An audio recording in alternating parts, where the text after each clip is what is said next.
नमस्कार, जय हिंद, वंदे मातरम। साथियों, स्वागत है डेली स्टडी में। आज की वीडियो में बिहार प्रोहिबिटेशन कांस्टेबल के लिए सिर्फ और सिर्फ हिंदी व्याकरण का क्वेश्चन कराऊंगा। तो चलिए शुरू करते हैं, और जो भी प्रश्न का आंसर आप लोग पहले से जानते हैं उसका आंसर आप नीचे कमेंट बॉक्स में बताने की कोशिश कीजिएगा। पहला प्रश्न है, अनेक शब्द का एक शब्द बताना है। अनेक शब्द है जिसका कोई नाथ ना हो, उसको एक शब्द में क्या कहेंगे? ऑप्शन आपके सामने है। आपके लिए 3 सेकंड का समय लगा रहे हैं। आपका समय शुरू होता है अब। जिसका कोई नाथ ना हो उसको एक शब्द में क्या कहेंगे? उनको कहेंगे अनाथ। Option number B. Question number next देखिए, रिक्त स्थान को भरिए। आपका यहां पे एक सेंटेंस है, दादाजी को बागवानी में क्या है, यानी कि इस खाली जगह में क्या होगा? दादाजी को बागवानी में क्या है? शौक है, प्रश्न है, रुचि है, या फिर नियम है? तो दादाजी को बागवानी में रुचि होगा, इंटरेस्ट है। अगला देखिए, क्वेश्चन नंबर 3, व्यक्तिगत का विलोम शब्द बताना है, यानी कि व्यक्तिगत शब्द का उल्टा शब्द आपको बताना है। व्यक्तिगत मतलब हो गया पर्सनल, ठीक? तो यहां पे हो जाएगा सार्वजनिक, यानी कि सभी लोग के लिए, पब्लिक। क्वेश्चन नंबर 4 देखिए, दिए गए वाक्य में रेखांकित खंड को प्रतिस्थापित करने के लिए उपयुक्त विकल्प का चयन करें। यानी कि इस सेंटेंस में, इस वाक्य में, ये जो अंडरलाइन वाला है हरा रंग का, इसको चेंज करके क्या कर दिया जाए जो कि सही हो जाए। देखिए क्या है सेंटेंस, मेरी पेंटिंग 10 हजारों में बिक गई। इसको देखिए सुधार कीजिए।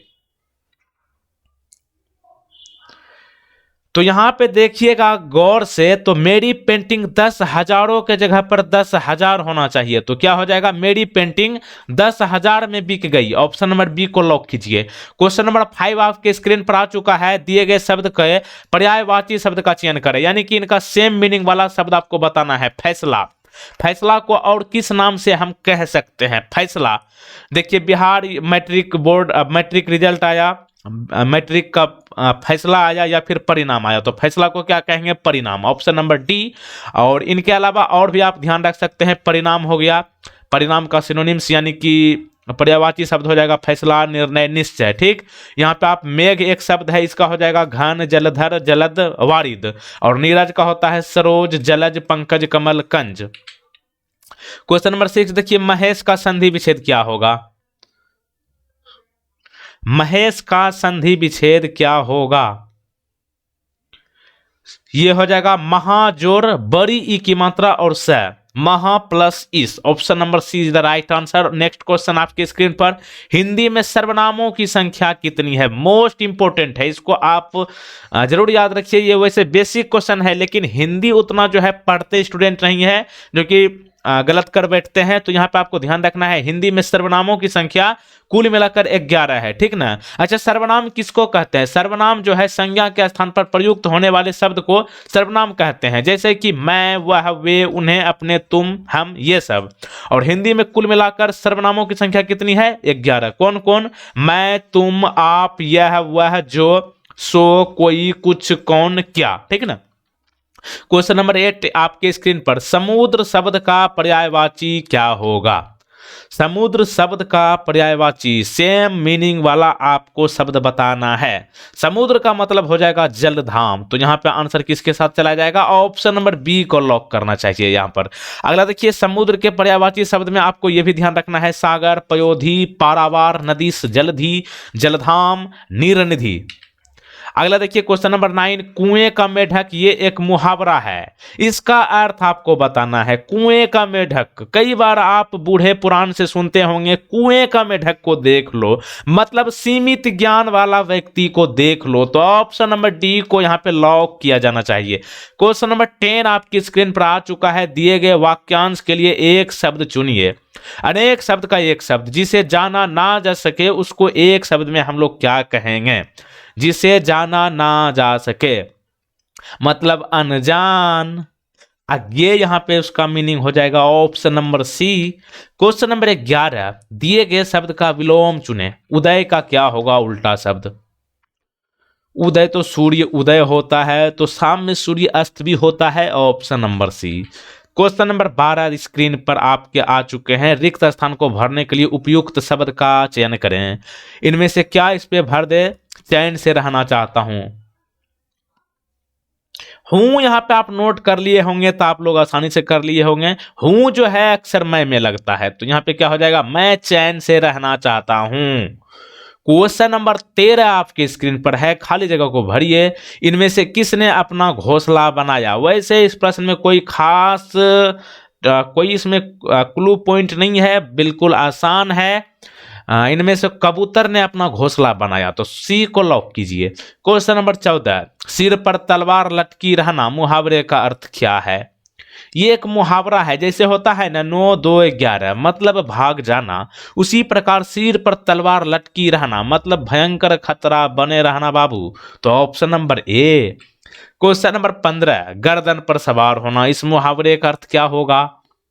गर्दन पर सवार होना, गर्दन पर सवार होना मुहावरे का अर्थ हो जाएगा मतलब पीछा ना छोड़ना। मतलब गर्दन पर अगर कोई बैठ गया मतलब क्या, आप कहीं भी जाइएगा तो आपका पीछा नहीं छोड़ने वाला है जो आपके गर्दन पे बैठ गया है। अगला देखिए, गले पर छुरी चलाना, गले पर छुरी चलाना मुहावरे का मतलब क्या होगा?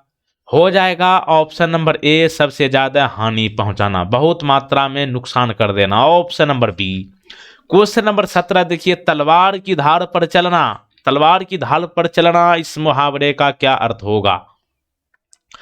तलवार की धार पर चलना मतलब बहुत कठिन कार्य करना, बहुत ज्यादा रिस्क लेना कुछ अच्छा चीज करने के लिए। ऑप्शन नंबर सी।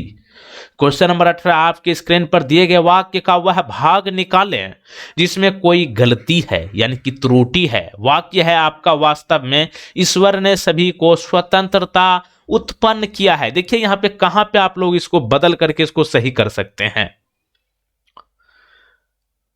तो देखिए यहां पे आप स्वतंत्रता को चेंज करके, स्वतंत्रता को चेंज करके आप स्वतंत्र लगा दीजिए। तो यहां पे ऑप्शन नंबर बी में गलती है, शुद्ध में होना चाहिए ईश्वर ने सभी को स्वतंत्रता की जगह पर स्वतंत्र उत्पन्न किया है। 19 नंबर दिए गए वाक्य वह भाग निकाले जहां पे गलती है। वृक्ष पूजन का हमारे जीवन का विशेष स्थान नहीं रहा। चलिए देखिए कहां पे चेंज करके आप इसे सही कर पाते हैं। वृक्ष पूजन का हमारे जीवन का विशेष स्थान नहीं रहा। यहां पे देखिए का के जगह पर मैं अगर कर देते हैं तो बिल्कुल अच्छा वाक्य हो जाएगा। वृक्ष, यहां पे ऑप्शन नंबर ए को आंसर कीजिए। देखिए इस तरह से होगा, वृक्ष पूजन का हमारे जीवन में विशेष स्थान नहीं रहा। अगला देखिए, चेंज करने वाला है, ये अंडरलाइन वाला जो है इसको चेंज करके क्या दीजिए जिससे कि ये वाक्य सही हो जाए। कई लोग उसके पीट रहे थे, वह अपना बचाव नहीं कर पा रहा था। देखिए कैसा अच्छा लगता है सुनने में। कई लोग किसको पीट रहे थे, वह अपना बचाव नहीं कर पाया, तो उसके जगह पर क्या कीजिएगा, उसे कर दीजिए ना, हो जाएगा सही। कई लोग उसे पीट रहे थे, वह अपना बचाव नहीं कर पा रहा था। तो ऑप्शन नंबर बी को लॉक कीजिए। क्वेश्चन नंबर 21, परोक्ष का विलोम बताना है, उल्टा शब्द परोक्ष शब्द का, परोक्ष शब्द का उल्टा शब्द बताना है। परोक्ष का मतलब उल्टा हो जाएगा प्रत्यक्ष, प्रत्यक्ष। Option number D. इनके अलावा आप जिज्ञासु को ध्यान रखिए, जिज्ञासु का उल्टा शब्द उदासीन, स्वागत का तिरस्कार। इसमें तो कोई दम वास्तविक में है नहीं। क्वेश्चन नंबर 25 देखिए, सही वर्तनी वाले शब्द का चयन कीजिए, यानी कि इन शब्द में से 4 ऑप्शंस में से कौन सा शब्द जो है सही से लिखा गया है। तो यहां पे आप संस्कार इसको देखिएगा, संस्कार, संस्कार तो यही सही होगा, संस्कार। भारत की संस्कार देखिए कितना अच्छा है, भारत की बिटिया की संस्कार। अगला देखिए क्वेश्चन नंबर 23, दिए गए शब्द के पर्यायवाची शब्द का चयन करें। बादल का सेम मीनिंग वाला शब्द बताना है। तो देखिए यहां पे सही जवाब हो जाएगा बादल का पर्यायवाची घन, नहीं कहता है घन कोहरा, जिसको आप लोग शीतलहर भी कहते हैं ना, तो वही है घन, एक तरह से कह लीजिए, वही में आ जाएगा। अगला देखिए, दिए गए वाक्य वह भाग ज्ञात करें जिसमें कोई गलती है। वाक्य है क्या, लिखित और मौखिक भाषा में सबसे बड़ा अंतर यह है कि लिखित भाषा अनुशासन की मांग करता है। देखिए यहाँ पे कहाँ पे गलती है और किसको आप लोग चेंज करके सही कर सकते हैं। तो देखिए यहाँ पे सही जवाब हो जाएगा ऑप्शन नंबर डी, लिखित भाषा अनुशासन की मांग कर्ता के जगह पर करती होना चाहिए, क्योंकि भाषा जो है, भाषा ये स्त्रीलिंग होता है, ठीक ना, इसलिए इस तरह से होगा। लिखित और मौखिक भाषा में सबसे बड़ा अंतर यह है कि लिखित भाषा अनुशासन की मांग करती है, ठीक ना।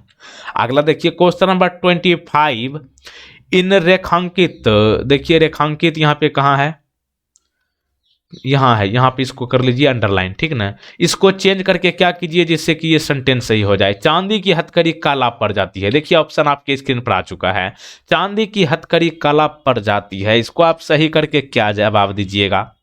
चांदी की हथकड़ी जो है काला नहीं होगा, काला की जगह पर काली होगा। चांदी की हथकड़ी काली पड़ जाती है क्योंकि हथकड़ी शब्द स्त्रीलिंग होता है, इसलिए चांदी की हथकड़ी काला नहीं काली पड़ जाती है। तो ऑप्शन नंबर डी को लॉक कीजिए। इसी के साथ क्वेश्चन 25 आपको कंप्लीट कराया गया है। हिंदी का एक क्वेश्चन प्यारा सा आपके लिए है। प्रश्न है, संज्ञा कितने प्रकार के होते हैं? इस प्रश्न का जवाब जो है आपको नीचे कमेंट बॉक्स में बताना है। जय हिंद, जय भारत, वंदे मातरम।